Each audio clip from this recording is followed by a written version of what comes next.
एक बात कही है, अपिचेत सुदुराचारो भजते माम अनन्य भाग। कोई अनन्य भाव होकर के भगवान का भजन करता है तो साधुरेवस, वह साधु पुरुषों के समान माना जाता है। साधु कौन? अयम निज परो वेति गणना लघु चेतसाम उदार चरितानांतु वसुधैव कुटुंबकम। जिनका चित्त उदार है, सबका चित्त उदार नहीं होता। उदार चित्त होना भी बहुत कठिन होता है। कई बार लोग छोटी छोटी बातों को, जो कोई काम की नहीं होती है, उनको भी अपने अंतःकरण में द्वेष के चलते जमा करके रखते हैं। अंतःकरण दूसरों की बुराइयों के लिए आपको नहीं मिला है। इसके अंदर तो अच्छी वस्तुओं को संजो। ये जो चित्त है ना, इसके अंदर जन्मांतरीय मनुष्य के संस्कारों का पिटारा है। ये जन्म नहीं, कई जन्मों के संस्कार आपके चित्त रूपी पिटारे के अंदर है। आपने जो भी किया वो सब चित्रण गुप्त रूप से जहां है उसी का नाम है चित्त। दूसरी भाषा में उसी को बोलते हैं चित्रगुप्त। जब आप ऊपर जाओगे कि नहीं? अभी मत जाना, थोड़ा लेट जाना। तो जब ऊपर जाओगे, अब पता नहीं ऊपर जाओगे कि नीचे जाओगे, भगवान जाने। लोग कहते हैं ऊपर जाओगे, पता नहीं चल रहा व्यक्ति ऊपर जा रहा है, नीचे जा रहा है, दाएं जा रहा है, बाएं जा रहा है। ऊपर माने श्रेष्ठ। ऊपर शब्द का अर्थ है वहां है श्रेष्ठ, उत्तम लोकों में जाओगे। और वो कब जाओगे? जब अच्छे कर्म किए होंगे। ऊपर माने श्रेष्ठ लोकों में प्राणी कब जाएगा? जब उसने शुभ कर्म किया। तो वहां कौन जाएगा साथ में? कोई नहीं जाएगा, अकेले ही जाना है।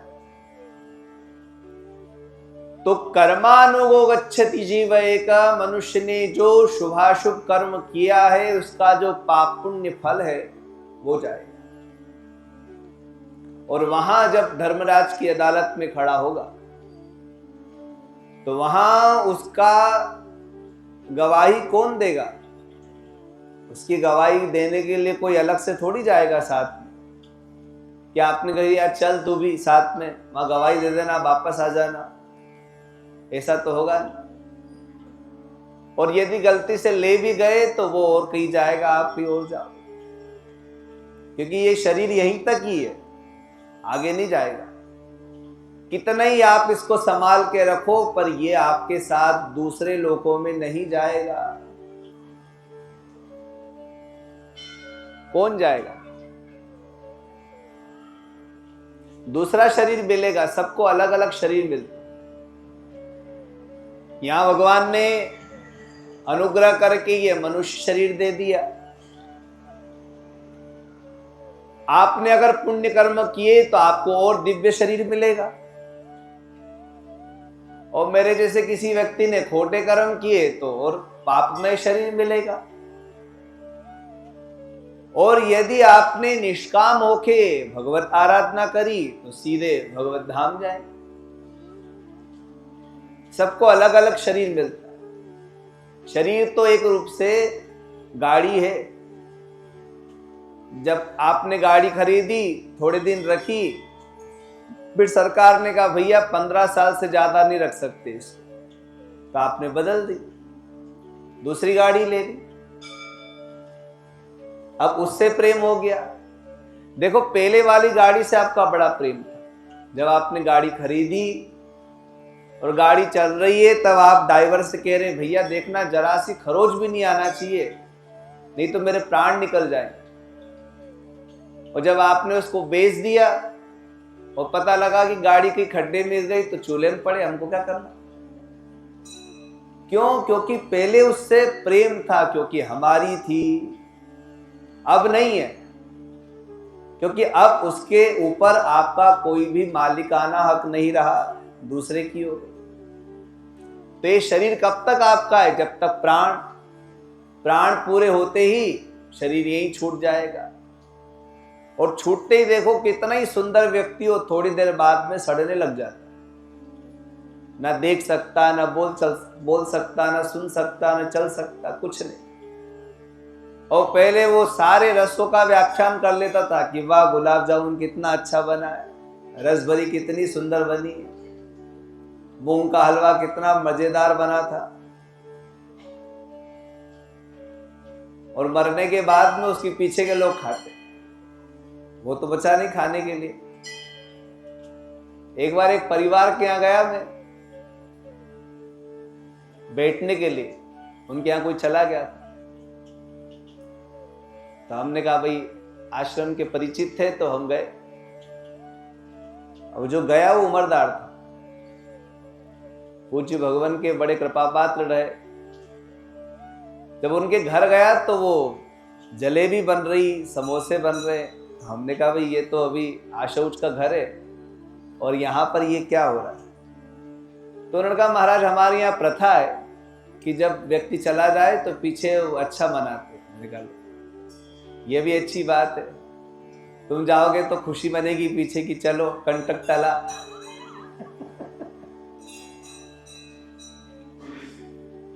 तो अलग अलग शरीर मिलता है, ऊपर जो शरीर मिलेगा, एक मिलेगा भोगायतन, पुण्य लोकों में उत्तम कर्म का फल भोगने के लिए शरीर मिलेगा, उसका नाम भोगायतन।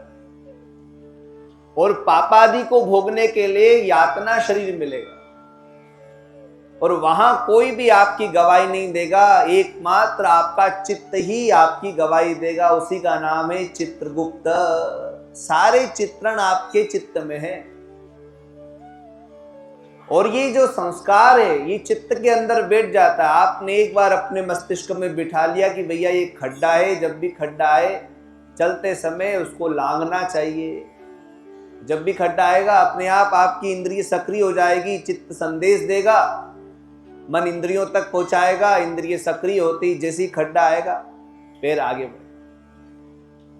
यदि चित्त का संदेश मन तक नहीं पहुंचा और मन का संदेश इंद्रिय तक नहीं पहुंचा तो अलग बात है कि खड्डे में गिर गए।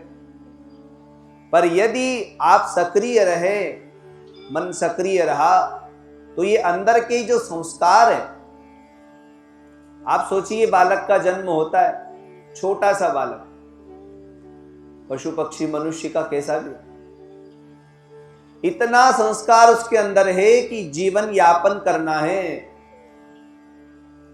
जीवन को धारण करने के लिए कुछ ना कुछ आश्रय चाहिए।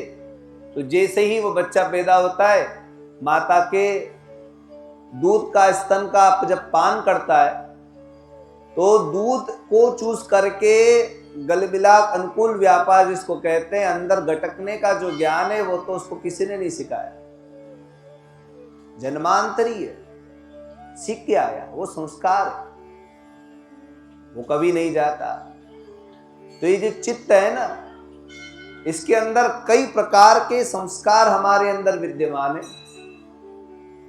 और भगवान ने कहा कि जब जिस दिन आप इस चित्त से ये विचार कर लोगे कि अब मुझे कोई भी अनुचित कार्य नहीं करना है, सारे पाप राशि को छोड़ दोगे, अपिचेत सुदुराचारो भजते माम अनन्य भाक, अनन्य भाव होकर के यदि आप भगवान की आराधना में पहुंचे तो भगवान ने कहा साधु रेव स, वो साधु।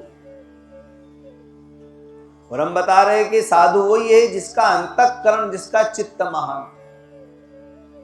महान का मतलब है जिसके चित्त के अंदर लघुगणना नहीं है, ये छोटा है, ये बड़ा है, ये पराया है, ये मेरा है, ये भावना नहीं। वसुधैव कुटुंबकम, सब मेरे हैं। और विचार करोगे तो सब अपने ही है, पराया कोई नहीं। क्योंकि इस जन्म में जो आपकी माता बनी है, पूर्व जन्म में हो सकता है आपके पिता बनी हो, और जन्म में मित्र बने हो, और जन्म में सगे संबंधी बने हो, और हमारे अनेक जन्म हुए, और अनेक जन्मों में कोई ना कोई हमारा रिश्तेदार तो बना ही होगा। और इतने रिश्ते नाते होने के कारण हम भूल गए हो, पर कहीं ना कहीं वो अपने ही तो है भाई। जब आप सूतक पातक मानते हो तो इसी दृष्टि से तो मानते हो कि इससे हमारा खून का रिश्ता है। जो रक्त हमारे शरीर में बह रहा है वो इनके शरीर में बह रहा है, इसलिए इसका दोष हमको लगेगा। और सबके जनक भगवान है, सबकी जननी वो दिव्य शक्ति है, और उसी से ये जीव उत्पन्न हुए, इसीलिए सब अपने हैं। ये भावना दिव्य महापुरुषों के हृदय में हो। तो उन दिव्य अमलात्मा महापुरुषों को जो गति भगवान देते हैं, वही गति वो दुराचारी व्यक्ति को भी मिल सकती है यदि वो अनन्य होकर के भगवान की शरण ग्रहण करे तब। ऐसी कोई जगह नहीं है जहां परमात्मा की उपस्थिति ना हो। प्रभु व्यापक सर्वत्र समाना, प्रेमति प्रगट होत में जाना। आप जिस क्षण, जिस स्थिति में, जिस देश में भगवान का स्मरण करोगे, भगवान वहीं उपस्थित हो जाए। गजराज ने जब पुकारा तो समुद्र के अंदर था वो, सरोवर के अंदर, और तिलभर सूंड रही जल ऊपर, प्राणांत तो होने ही वाला था। ऐसी स्थिति हो गई कि अब प्राण निकलने वाले। सोंतः सरस्सुरुबलेन गृहीत आर्तो दृष्ट्वा गरुत्मति हतिम ख उपात्त चक्र। आर्त भाव से उसने भगवान को पुकारा, तो भगवान के लिए कहीं जाना नहीं पड़ा उसको, कि भगवान को लेने के लिए कहीं जाना पड़े। आपको अपने घर में किसी को बुलाना हो तो उसके घर जाना पड़ता, भैया अमुक तारीख के दिन हमारे भोज रखा है, आपको पधारना है। तारीख नहीं बताऊंगा, आना है उस दिन। और भगवान को अगर आपको बुलाना है तो कहीं जाना नहीं पड़ेगा, जहां हो, जिस स्थिति में हो, उसी क्षण उनको याद करो, भगवान आ जाए। हर जगह है। भव शर्वो रुद्र पशुपति रथोग्र सह महांस तथा भीमेशान वितीयद विदानाष्टकमिदम। भगवान की अष्टमूर्तियां हैं। ऐसी कोई जगह नहीं है जाना वो ना हो। आकाश के समान है, आकाशवत् सर्वगतश्च नित्यः। भगवान सर्व है, भवः शर्वः। ऐसी कोई जगह नहीं है जहां ना हो, इसलिए भगवान आकाश रूप में है। आकाश कहां नहीं है बताओ? सिर ऊपर करो, आकाश है कि नहीं? अरे करो ना सिर ऊपर, दिख रहा है कि नहीं? अवकाश ही आकाश है। रिक्त स्थान को आकाश बोलते हैं। हाथ ऐसा करोगे तो बीच में जो जगह दिख रही है खाली, ये आकाश। घटाकाश, मठाकाश, महाकाश। आकाश का नहीं है। आप चल रहे हो, आपके पैर के नीचे जो तलवे की थोड़ा सा वो गोल शेप में बना होता है, उसके नीचे भी आकाश है। सब जगह है। अच्छा, सब परिधि समाप्त हो जाएगी पर आकाश की नहीं।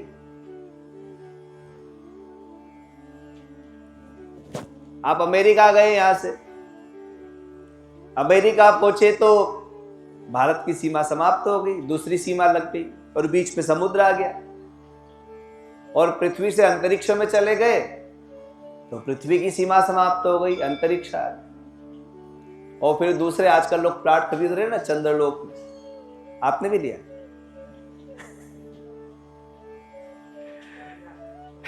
चल रहा है अभी।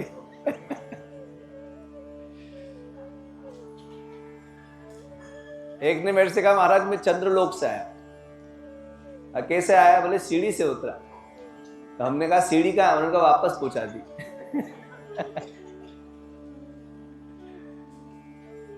किसी भी लोक में चले जाओ एक चीज मिलेगी, वो है आकाश। सब जगह है, अब बांध नहीं सकते उसे।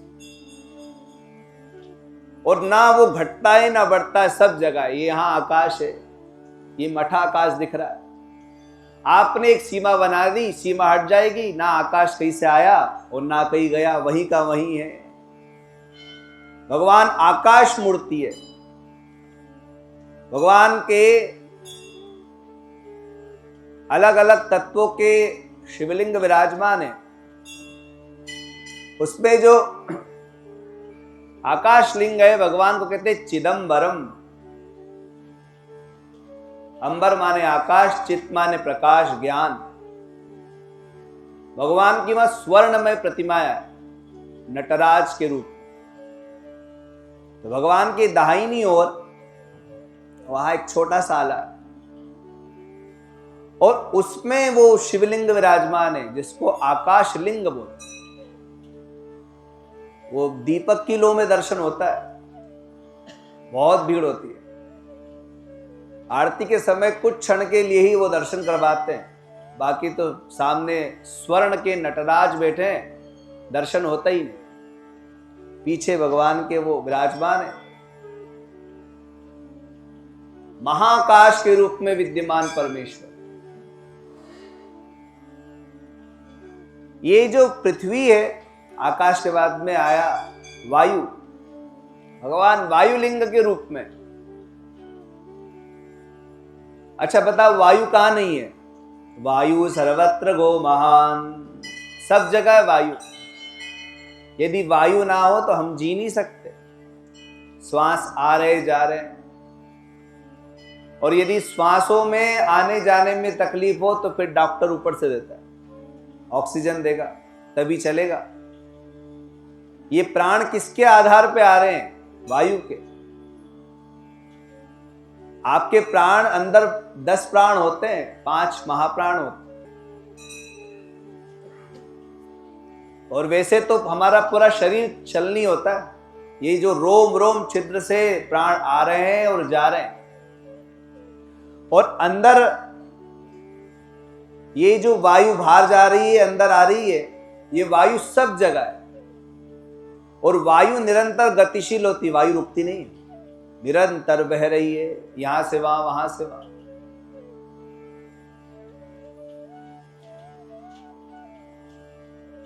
ये जो अकाल मृत्यु मरते हैं तो उनकी गति तो होती नहीं, तो यही घूमते हैं। शरीर तो मिलता नहीं, तो जिधर उनको वायु ले जाती है उधर ही जाते हैं, अपने मन से नहीं जा सकते। जिधर वायु बहेगी उधर ही उड़ते रहेंगे, रुई के तिनके के समान। इधर गई तो इधर गए, उधर गई तो उधर गए। स्वयं का नियंत्रण नहीं होता। और वायु निरंतर गतिशील है और प्राण धारक है। अगर वायु नहीं होगी तो हमारा प्राण नहीं चल सकता। प्राण धारण करने की क्षमता हमको वायु से ही मिलती है। तो सबके प्राण के रूप में वायु रूप परमेश्वर विद्यमान है। उनका भी एक शिवलिंग है, काढ़हस्ती। वहां भगवान के एक बड़े अच्छे भक्त हो। देखो मैं बता रहा था कि कोई कितना ही दुराचारी हो, अनन्यचित हो जाए और ये प्रार्थना करे कि आज के बाद हम कोई पाप नहीं करेंगे, शुभ कर्म करेंगे, ये संकल्प ले ले और तदनुकूल जीवन जिए, तो उसके सारे अपराध क्षमा कर। साधुरेव स, वो महात्मा हो जाए। महात्मा किसको बोलते हैं? मनसा वाचा कर्मणा, जो अपने लक्ष्य में लगा हुआ है, परमेश्वर के चिंतन में लगा हुआ, वो महात्मा।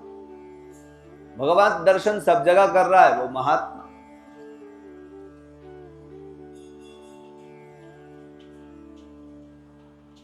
और भगवान को प्राप्त करने के लिए संकल्पबद्ध तो आप हुए, पर भगवान कब मिलेंगे? जब आपके अंदर प्रेम होगा। प्रेम के बिना नहीं मिलेंगे। प्रेम की रस्सी से ही बंधे होते। भगवान काई से बंधे? प्रेम की रस्सी से। आप अपने यहां से उठने के बाद घर जाओगे कि नहीं जाओगे? तो घर क्यों जाओगे भैया?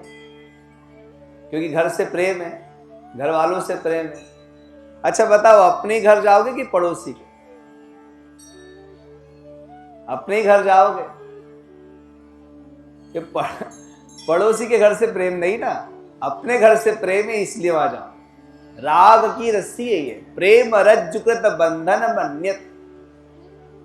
और इसी रस्सी से जब हम भगवान को बांधते हैं तो भगवान को खींच सकते हैं। आकाश में पतंग उड़ती है, पतंग कितनी ऊपर उड़े, पर आपके हाथ में डोर है, रस्सी है, तो जब चाहो आप पतंग को नीचे खींच सकते।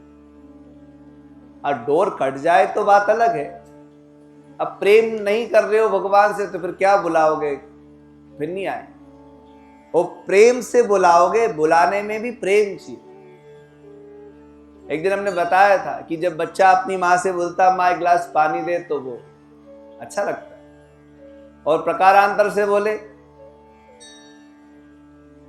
ए मेरे बाप की औरत, तो अच्छा लगेगा उसको? नहीं लगेगा, क्योंकि उस पर प्रेम नहीं है। अर्थापत्ति प्रमाण से तो ठीक है, परंतु उस पर प्रेम नहीं है। वो सुनना उसको पसंद नहीं, उसको मां सुनना पसंद है।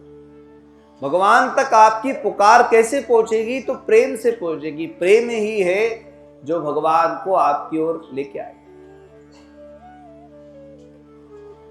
हम आराधना कर रहे हैं, उपासना कर रहे हैं, साधना कर रहे हैं, पर उसमें हमें प्रेम चाहिए, श्रद्धा चाहिए। अबुस्मिन् प्रत्येकम प्रविचरित्रेव श्रुतिरपि प्रियायास्मि धाम। भगवान प्रियायास्मि, भगवान अपने नामों से, अपने भक्तों से प्रेम कर। भगवान का नाम यदि आपने बड़े प्रेम से कहा, रीम नमः शिवाय च नमः शिवाय, सुनेंगे।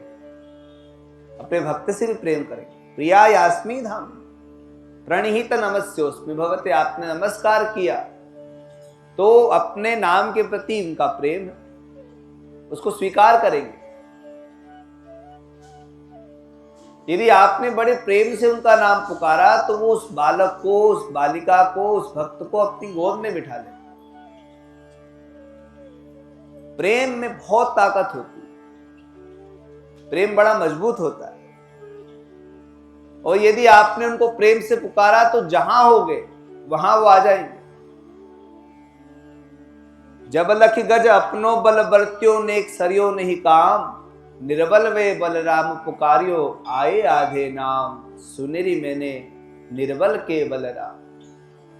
द्रुपद सुता निर्बल भई तादिन तजे आए निज धाम, और दुशासन की भुजा थकित भई वसन रूप भय श्याम। हमारा बल वहां काम नहीं आएगा, वहां जो बल काम आएगा वो है प्रेम। कृतौ श्रद्धां बद्ध्वा दृढ़मपि कर कर्म सुजन। देखो, राजा दक्ष ने यज्ञ किया और यज्ञ में बड़े बड़े विद्वानों को बुलाया, ऋत्विज आए, यज्ञ हो रहा है, देवता भी आ गए। क्रिया दक्षो दक्ष क्रतुपतिरधीश तनुभृताम ऋषीणाम आर्त्विज्य शरणद सदस्या सुरगणा क्रतुभ्रेंशस्तत्व। फिर भी वो यज्ञ विध्वंस हो। क्यों? क्योंकि उसमें श्रद्धा नहीं है। श्रद्धा स्वयं भगवती का स्वरूप है, और उस यज्ञ में क्या नहीं थी? श्रद्धा। और श्रद्धा किसके प्रति होना चाहिए थी? भगवान के प्रति। पर वो शिव द्वेष की दृष्टि से यज्ञ हुआ। तो यदि द्वेष की दृष्टि से कोई सत्कर्म करने जाओगे तो वो उसका फल नहीं मिलेगा। सत्कर्म में तो श्रद्धा चाहिए, आस्था चाहिए, प्रेम चाहिए। और यदि प्रेम से आपने उनको पुकारा ना, एक भक्त था भगवान का, तो वो जंगल में रहता था। जब जंगल में रहने वाले लोग जंगली होते हैं प्राय करके। जंगली से मतलब है कि वो नीरे जंगल में रहता था और मांसादि के द्वारा ही उसका जीवन यापन होता था। और वहां रहने वाले में संस्कार कहाँ हो, बहुत मुश्किल था। कौन बताए कब नहाना, क्या खाना, कैसे बोलना, कुछ नहीं आता था उसे। एक दिन वो मांसाहार के लिए शिकार पे गए। नदी पार करके गया और सूकर का शिकार किया। आने लगा तो एक जगह उसका मन बिल्कुल रम्य स्थान था, वह उसका मन रम गया, बड़ी शांति मिली। तो अपने दो चार नौकर थे, उनसे पूछा भाई ये बड़ा स्थान अच्छा लग रहा है, पवित्र लग रहा है, मन में बड़ी शांति हो रही है, क्या कारण है? तो उसके सेवकों ने कहा महाराज जी यहाँ पर एक शिवालय, आपके पिताजी के समय हम कभी कभार यहाँ आया करते थे, वो कहते थे बड़ा अच्छा सिद्ध मंदिर है, तो यहाँ पर बड़ी शांति लग रही होता। तीर्थ स्थान में जाओ तो वहां बड़ी शांति होती। गंगा किनारे बैठो और गंगा की शीत लहर जब शरीर पे पड़ती है तो आनंद आता। गंगा किनारे कभी बैठो ना, तो गंगा के किनारे जब लहर चल रही हो, वायु चल रही हो, तो पानी उड़ के आता और गंगा का जल आया तो पवित्र करेगा। और गंगा किनारे बैठे हो तो शीत लहर चल रही हो, ठंडा ठंडा जल, एसी के सामने बैठते हो तो अच्छा लगता है। गंगा किनारे बैठोगे तो कहना ही क्या। भगवान बद्रीनाथ कहाँ बैठे हैं? गंगा किनारे। पवन मंद सुगंध शीतल हेम मंदिर शोभितम, निकट गंगा बहत निर्मल बद्रीनाथ विश्वंभरम। गंगा जी बह रही है, शीतल मंद सुगंध पवन बह रही है। भगवान योग मुद्रा में अपने ही निज स्वरूप का चिंतन कर रहे हैं। बद्रीनाथ जी योग मुद्रा में, योग अवस्था में, दो हाथ में शंख चक्र है और दो हाथ ध्यान अवस्था में बैठे हुए ध्यान कर रहे हैं और आने वाले भक्तों के ऊपर अनुग्रह कर रहे हैं। और उसने देखा कि इतना सुंदर स्थान है, तो इच्छा हुई कि चलो दर्शन कराएं। तो गया, पहाड़ के ऊपर थे भगवान। जैसे ही पहुंचा तो देखा कि कोई नहीं मंदिर में, क्योंकि जंगल में मंदिर था तो कौन आता था, पुजारी आते थे, सुबह अभिषेक करके चले जाते थे। और वो भी दूर गांव से बेचारे 5-6 किलोमीटर रोज आना। पहाड़ में 5-6 किलोमीटर बहुत मुश्किल होता। एक बार हम एक स्थान पे गए तो वो लगभग 30 किलोमीटर था।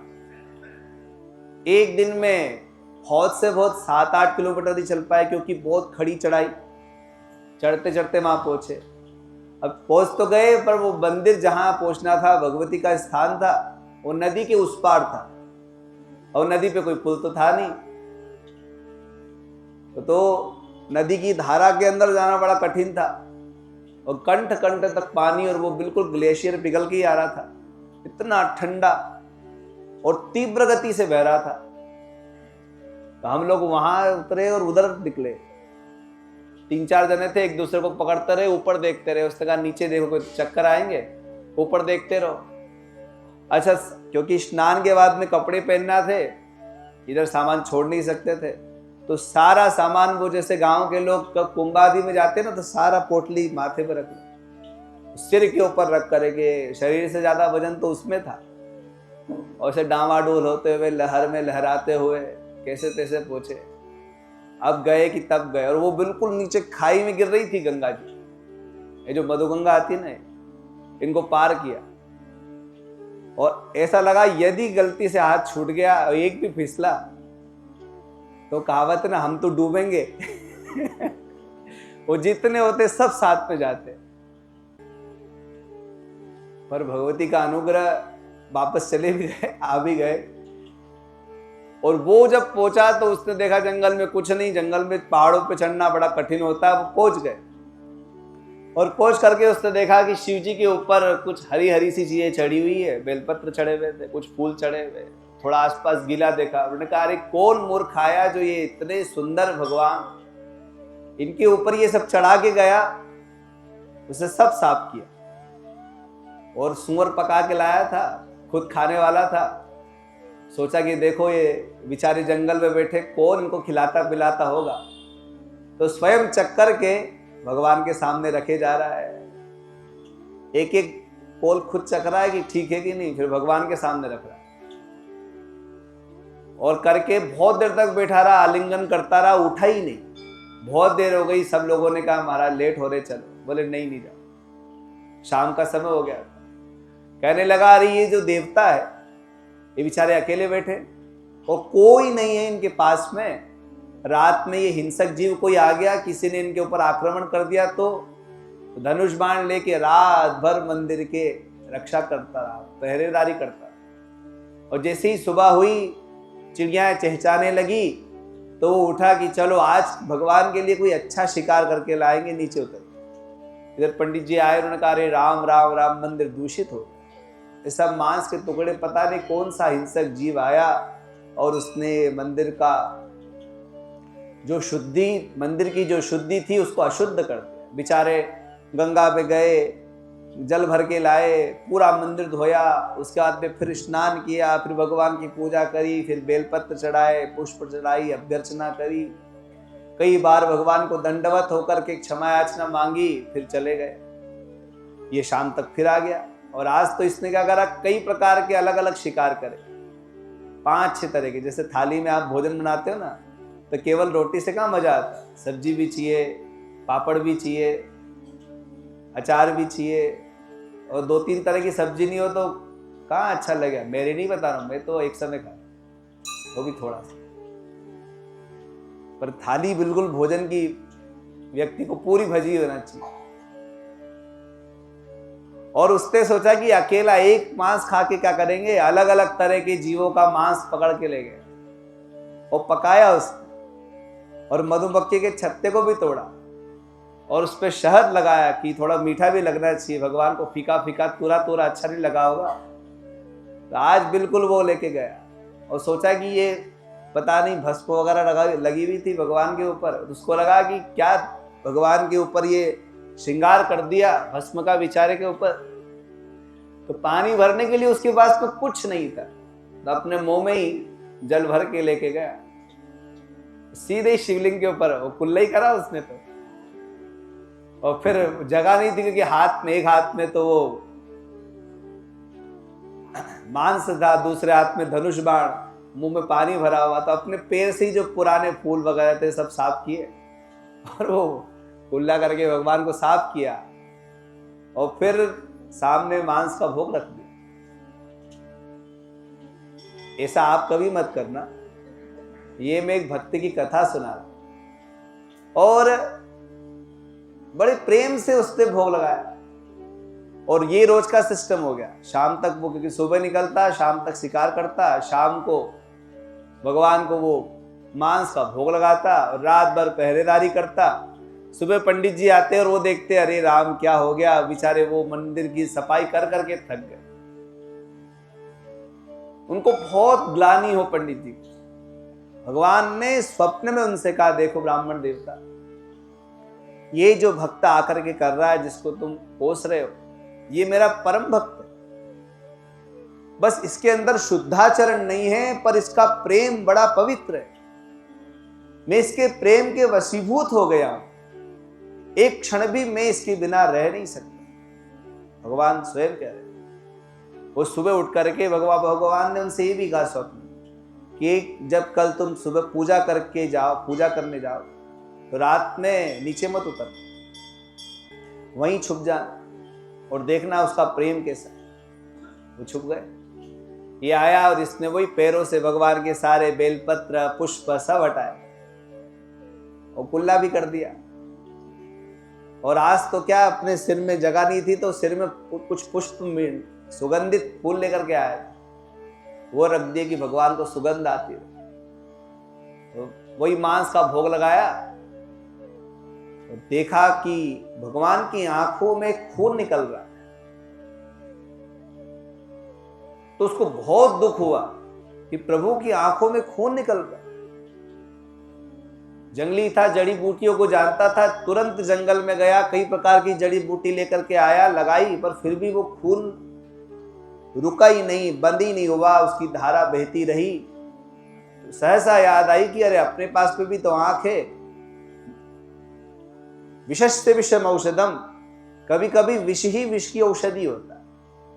कंटकेन कंटकोद्धारय, ये हमारे यहाँ शास्त्र का वचन है। जैसे कांटा चुभ जाए तो कांटे को निकालने के लिए फिर कांटा लगाना पड़ता तो कांटा निकलता है। तो जैसे कांटे से कांटा निकलता है, वैसे मांस से मांस बढ़ता है। हो सकता है कि मेरी आंख से इनकी आंख ठीक हो जाए, तो अपनी आंख निकाल करके भगवान को लगा। भगवान बड़े कौतुकी, उन्होंने वो आंख ले ली, पर थोड़ी देर बाद में बाईं आंख से भी खून निकलने। फिर चिंतित हो गया, फिर हर्षित हो गया, क्यों चिंता कर रहा हूं, मेरे पास में इसकी भी औषधि है। पर सोचने लगा कि यदि मैं अपनी बाईं आंख इनको लगा करके निकाल करके लगा दूं, पर पता कैसे चलेगा कहां लगाना है, क्योंकि फिर तो दोनों ही आंखों की रोशनी चली जाएगी। तो जिस आंख पे वो लगा खून निकल रहा था, उस आंख पे अपना पैर रख करके दोनों हाथों से आंख निकाली, लगाने लगा। इतने में भगवान प्रकट हो गए। प्रकट होते ही भगवान ने उसको हृदय से लगा, गदगद हो गए, क्योंकि उसकी क्रिया के पीछे उसका जो प्रेम है, उसके वशीभूत है भगवान। बड़ा बलशाली था वो। तिणा बोलते उसको, मतलब जो जब पैदा हुआ तो जब उसको उस पिता ने उसको हाथ में उठाया तो बड़ा वजनदार था, तो उन्होंने उसका नाम तीर्ण रख दिया कि वाह अच्छा मोटा ताजा है। और भगवान ने उसको कहा कणप। कण माने आंखें, अप माने वत्स, मेरे आंखों का टुकड़ा। बोलते हैं ना, लोग नहीं बोलते ये तो मेरी आंखों का टुकड़ा है। भगवान ने कहा तूने मेरे लिए अपना सर्वस्व न्यौछावर कर दिया, मैं तुझे अपना बना। मैं बता रहा था कि हम कैसे ही हों, यदि हमारे अंदर प्रेम है तो हम भगवान को प्राप्त कर सकते, इसी जन्म में प्राप्त कर सकते। पर भगवान को प्राप्त करने का एकमात्र साधन है आपके अंदर का विशुद्ध प्रेम। जो प्रेम हमारा सब जगह है, उस प्रेम को हमको भगवान से जोड़ना है। जिस दिन हमारा प्रेम भगवान से जुड़ जाएगा, उसी दिन हमारा कल्याण हो जाएगा। सद्गुरुदेव भगवान की जय हो।